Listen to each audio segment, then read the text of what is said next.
In this video, I want to tell you about my favorite snare drum, the snare I use most often, my workhorse snare, and a workhorse snare that not a lot of people talk about. And I think that's a mistake.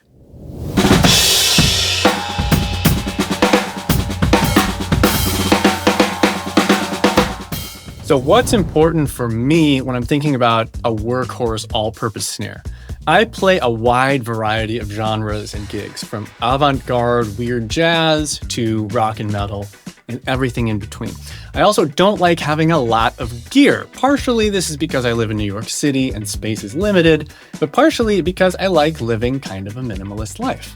So for me, it's extremely valuable to have gear that fits into a lot of different situations. So the snare I'm talking about is DW's thin aluminum 14 by 6.5 snare drum. Also available in 5.5 depth. It has a thin 1mm rolled aluminum shell. Aluminum is a soft metal for a snare drum. It's finished with a matte gray powder-coated finish, has rolled bearing edges, and comes with chrome hardware, DW's true hoops, DW's true pitch tuning rods, which have way finer threads than typical snares, which gives you more precise tuning adjustments and greater hold of the tuning in place once it's set. And of course, DW's magnetic throw-off, which rules, and their 3-position butt plate. This is actually an old version. Now it comes with, I think, a 5-position butt plate, which is super useful to have for a workhorse versatile snare drum because you can adjust the tension of the snares on the bottom between 5 different positions. So you can switch from a kind of like a loose, long snare drum to a really tight, short staccato note really quickly.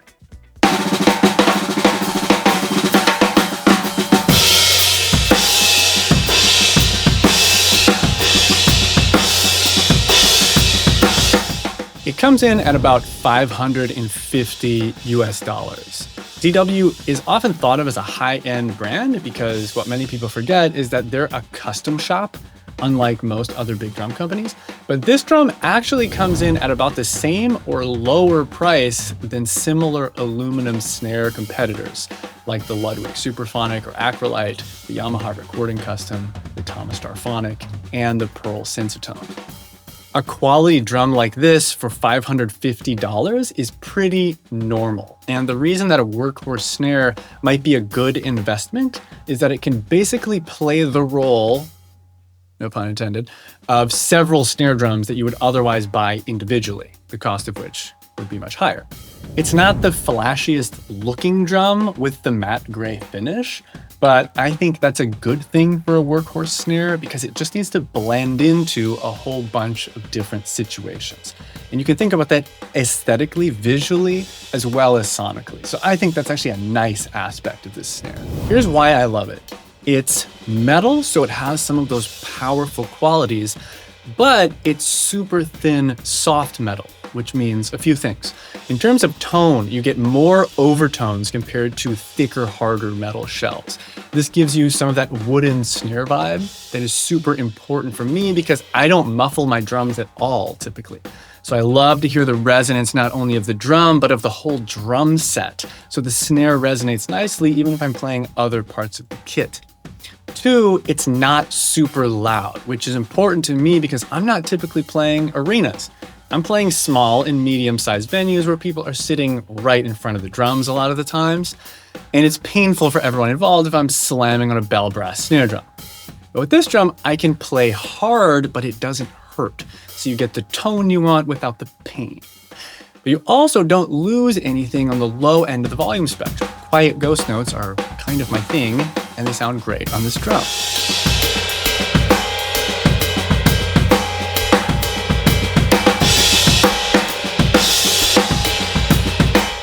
The third thing that's nice about this softer metal is that it doesn't have so much of that high ring that can be hard to muffle out of super hard drums. It gives you a nice round sound. Other things I love about this drum. 1, it's lightweight because it's so thin, which means it's portable and it's easy to bring to gigs. If you're bopping around New York City, riding the subway, that's important. The second thing is the matte finish powder coating makes it so that it's pretty impossible to make it look dirty. It doesn't show fingerprints and it doesn't scratch. I've had this drum for years now, and if I dust it off a little bit, it pretty much looks new. If you like what I'm doing on the channel, leave a comment, click like, subscribe. That tells me that you dig what I'm up to, and I really appreciate you watching. So now let's get to the fun part. What do I actually use this for and what does it sound like? So this is my default tuning. I haven't really touched it up. I have a really old head on here that I need to change. It's open, it's unmuffled, there's no tape, it's versatile, it's expressive, it can be powerful, but it can also be really sensitive, right? It sounds like this.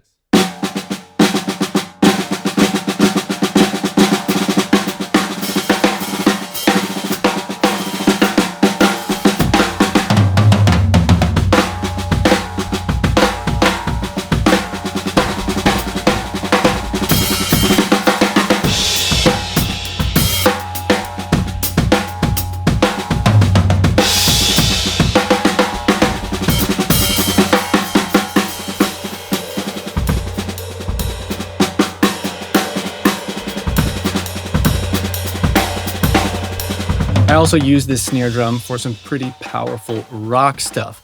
I'm a little bit too lazy to like retune and remix all of these. So instead, I'm going to show you recordings that I've used this on so you can hear how different the drum can sound and in what different musical contexts. Like this kind of avant-garde modern jazz stuff that I do with people like Greg Lapine Quartet.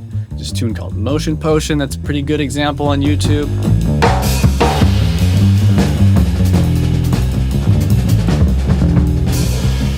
And then if you're into this kind of thing, the very currently in style chic vibe of vintage super muffled drums, like with the big fat snare drum stuff, this snare drum does an amazing job with that stuff. We've recorded several songs on my band's most recent album with that kind of vintage muffled sound. Sounds like this.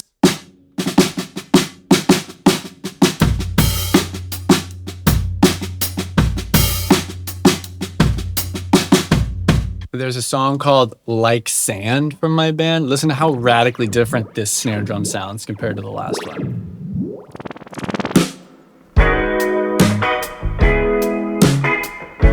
So that's this snare drum, super muffled.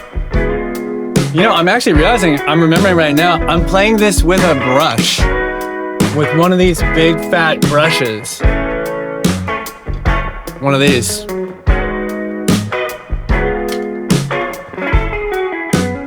And then there's another tune, no brush, called Nickel and Dime. Same kind of vintage vibe. I'd always come out of power, but never regret the time that we spent. I just wish you loved this too, as much as I do. But I get that there's more that you want to explore. So as you can see, this drum really kind of does it all.